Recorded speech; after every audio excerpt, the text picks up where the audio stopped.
The Guadalupe River turned violent overnight, unleashing a flood that swallowed homes, cars, and entire streets in minutes. Relentless rainfall pushed the river past its breaking point, forcing families to flee for their lives. Roads disappeared under dark, fast-moving water. Rescue crews and helicopters and boats moved in quickly, fighting time, current, and chaos. One of the most chilling moments? A child trapped in a nearly submerged vehicle pulled out just before the car was swept away. That rescue, caught on camera, is now going viral. Entire neighborhoods sit underwater, with drone footage revealing rooftops barely visible above the waves. Trees uprooted, vehicles tossed like toys, power lines down. For many residents, everything they owned is gone. The governor has issued a state of emergency.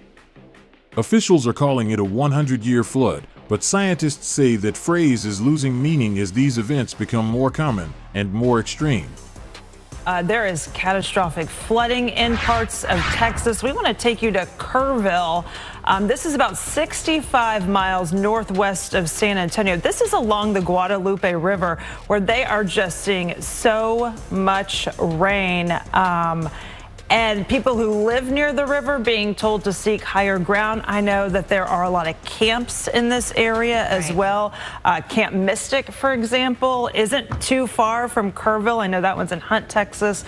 So, definitely they're a little worried about all the flooding there. In fact, the city of Kerrville already canceling all 4th of July plans as well, as they are just dealing with what they are calling a catastrophic event. This area needed rain. They just didn't need all this rain so fast, this quick. And we know that there are rescues that are going on as we speak in that area too. Yeah, the sheriff's department there responding already to several rescues in the area and warning people to get to safety if they can, if they're in that area. Kylie. Yeah, guys, several flash flood emergencies have been issued this morning. I've been talking about this area of low pressure that developed overnight.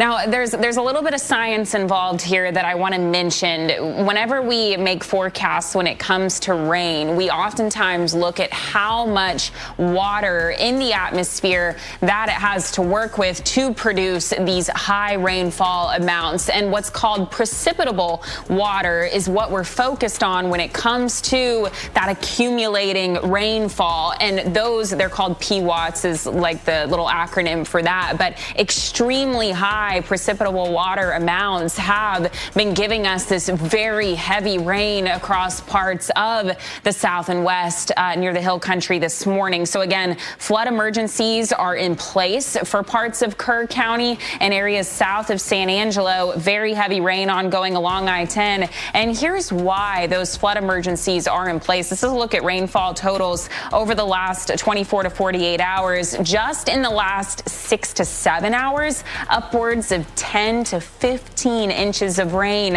have been allowed to fall. Again, that's going to be just south and west of the Brady area and west of Mason. So again, in that Kerr County area where those flood emergencies have been issued, and again, along the Guadalupe River, that's where we've seen that significant flooding early this morning. This is No Filter News.